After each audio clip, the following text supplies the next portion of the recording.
పూర్తి వివరాల కోసమే స్క్రీన్ మీద కనిపిస్తున్న మొబైల్ నెంబర్కి కాల్ చేయండి. షరతులు వర్తిస్తాయి.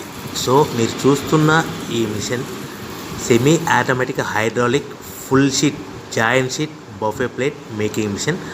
ఓన్లీ సింగిల్ లివర్ ఉంటుంది. సింగిల్ ఆపరేటర్తో 2 రకాల ఫుల్ షీట్ జాయింట్ షీట్ పెట్టి 2 రకాల ప్లేట్లు తయారు చేసుకోవచ్చు. ఈ మిషన్లో 12 ఇంచుల బఫే ప్లేట్ కానీ 14 ఇంచుల బఫే ప్లేట్లు ఎక్స్ట్రా డైలు కొనుక్కొని మార్చుకొని 2 రకాల ప్లేట్లు తయారు చేసుకోవచ్చని మీకు అందరికీ తెలియజేస్తున్నాను. ఈ మిషన్కి వచ్చే 2 HP మోటార్ను ఇంటి కరెంటు కాకుండా దీనికి సపరేట్గా కమర్షియల్ కేటగిరీ 2 మీటర్ ఫిట్ చేసుకోవాల్సిందిగా మీకు అందరికీ తెలియజేస్తున్నాను.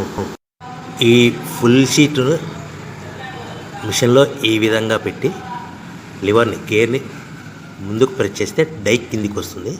సో 1 2 3 4 సెకండ్లు ఆగిన తర్వాత లివర్ని ఎన్నిక డై పైకి వెళ్తుంది.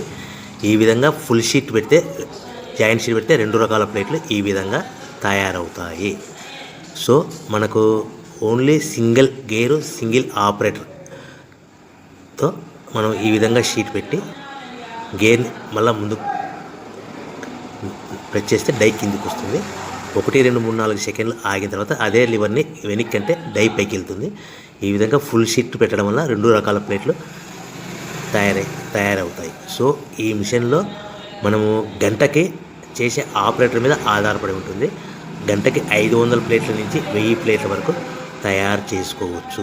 ఈ మిషన్లో ఫుల్ షీట్ జాయింట్ షీట్ పెడితే 2 రకాల బఫే ప్లేట్లు తయారు చేసుకోవచ్చు. మనం ఎలాంటి 12 ఇంచుల బఫే ప్లేట్లు కానీ లేదు అంటే 14 ఇంచుల బఫే ప్లేట్లు ఎక్స్ట్రా డై కొనుక్కొని మనం 2 రకాల ప్లేట్లు తయారు చేసుకోవచ్చు. 12 ఇంచుల బఫే ప్లేట్లు లేదు అంటే 14 ఇంచుల బఫే ప్లేట్లు ఎక్స్ట్రా డై కొనుక్కొని మనం ప్లేట్లు తయారు చేసుకోవచ్చు. కానీ ఈ మిషన్లో ఎలాంటి టిఫిన్ ప్లేట్లని స్నాక్స్ ప్లేట్స్ అని డోన కప్పులని టీ కప్పులని తయారు చేసుకోలేము.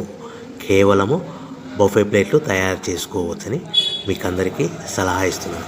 మనం మిషన్ కొనుక్కున్న తర్వాత దీనికి వచ్చే 2 HP మోటార్ని ఇంటి కరెంటు మీటర్ కాకుండా దీనికి సపరేట్గా single phase commercial category 2 metre fit చేసుకోవడం వల్ల భవిష్యత్తులో ఎలక్ట్రిసిటీ డిపార్ట్మెంట్ నుంచి మనకి ఎలాంటి ప్రాబ్లమ్స్ ఉండవని మీకు అందరికీ తెలియజేస్తుంది. ఈ మిషన్ కేవలము పెద్దవాళ్ళు మాత్రమే ఆపరేటింగ్ చేయవలసిందిగా మీకు అందరికీ తెలియజేస్తున్నాను. పిల్లలతో ఆపరేటింగ్ చేయించవద్దని మీకు అందరికీ సలహా ఇస్తున్నాను. సో మనము ఈ మిషన్లో మనకు రా మెటీరియల్ ఫుల్ షీట్ అంటే జాయింట్ షీట్ 2 రకాల ఉండే జాయింట్ షీట్ మనకి రా మెటీరియల్ కాస్ట్ ఎంత పడుతుందంటే ఉదాహరణకి మీకు అర్థం అవ్వడానికి ఫుల్ షీట్ జాయింట్ షీట్ అంటే 2 బఫే ప్లేట్లు ఉంటాయి. 2 రకాల బఫే ప్లేట్లు మనకు full sheet joint sheet cost వచ్చేసి ఎగ్జాంపుల్ ఉదాహరణకి 3 రూపీస్ పడుతుంది అనుకోండి. మనం అదే బల్క్లో హెవీ బల్క్లో ఇంటికి తెచ్చుకుంటే మనకు ప్రతి షీట్ మీద ట్రాన్స్పోర్ట్ వచ్చేసి 10 పైసల నుంచి 15 పైసలు మనకు ఖర్చు వస్తుంది. సో ఇంటికి తెచ్చుకున్న రా మెటీరియల్ షీట్ని మనం ఈ విధంగా ప్లేట్ తయారు చేయడానికి కేవలము 5 పైసల నుంచి 10 పైసలు పవర్ బిల్ పడుతుంది. అంటే 3 రూపాయల షీటు ప్లస్ ట్రాన్స్పోర్ట్ 15 పైసలు 10 పైసలు పవర్ బిల్ అంటే 3 రూపాయల 25 పైసలు ప్లేట్ 2 రకాల ప్లేట్లు తయారైపోతాయి. సో మనం దాని మీద మార్జిన్ ఒక్కొక్క ప్లేట్ మీద 10 పైసల నుంచి 25 పైసలు మార్జిన్ పెట్టుకొని అమ్ముకోవాల్సిందిగా మీకు అందరికీ తెలియజేస్తున్నాను. సో ప్రతి ప్లేట్ మీద ఖర్చులని పోను 10 పైసల నుంచి 25 పైసలు ఒక్కొక్క ప్లేట్ మీద మనకు 10 పైసల నుంచి 25 పైసలు లాభాలు ఉంటాయని మీకు అందరికీ తెలియజేస్తున్నాను. సో ప్రతి ప్యాకింగ్ కట్టుకునే విధానం ఎలాగ ఉంటుందంటే సో ఒక్కొక్క ఏరియాలో ఒక్కొక్క రకంగా ప్యాకింగ్ చేస్తారు. ఉదాహరణకి మీకు అర్థం అవ్వడానికి మనకు 10 ప్లేట్లు ఒక కవర్లో కట్టమని అనుకోండి, 9 ప్లేట్లు ప్లస్ కవర్ అంటే 10 ప్లేట్స్ తయారవుతాయి.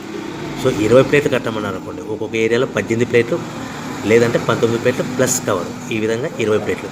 25 ప్లేట్లు కట్టమని అనుకోండి, 23 ప్లేట్లు కానీ 24 ప్లేట్లు కానీ ప్లస్ కవర్ ఈ విధంగా ఒక్కొక్క ప్యాకింగ్లో ఒక్కొక్క ప్లేట్ కంపల్సరీగా తక్కువ చేసి కట్టుకోవాల్సిందిగా మీకు అందరికీ వివరణ ఇస్తున్నాను. సో మరి ఒకసారి చెప్తాను. సో ఈ విధంగా మీకు ఉంటుంది. సో ఎవరైతే మా దగ్గర కొత్త మిషన్ కొంటారో వారికి మాత్రమే రా మెటీరియల్ సదుపాయం కలదు. సో మీరు ఎక్కడో మిషన్ కొనుక్కొని మాకు రా మెటీరియల్ కావాలంటే అలా మేము సప్లై చేయలేమని మీకు అందరికీ తెలియజేస్తున్నాం. కంపల్సరీగా మా దగ్గర కొత్త మిషన్ కొనే వారికి మాత్రమే రా మెటీరియల్ అందుబాటులో ఉంటుంది. సో ఎవరైతే మిషన్ కొనుక్కొని రా మెటీరియల్ కొనుక్కొని తయారు చేసుకున్న ప్లేట్స్ మీరు సొంతంగా మీ పట్టణంలో కానీ నగరంలో కానీ గ్రామంలో కానీ అమ్ముకునే విధానం ఉంటేనే వ్యాపారం మొదలుపెట్టండి. ఎవరైతే మిషన్ కొనుక్కొని రా మెటీరియల్ కొనుక్కొని తయారు చేసుకున్న ప్లేట్స్ మీరు సొంతంగా అమ్ముకునే విధానం ఉంటేనే వ్యాపారం మొదలు పెట్టవలసిందిగా మీకు అందరికీ తెలియజేస్తున్నాను. సో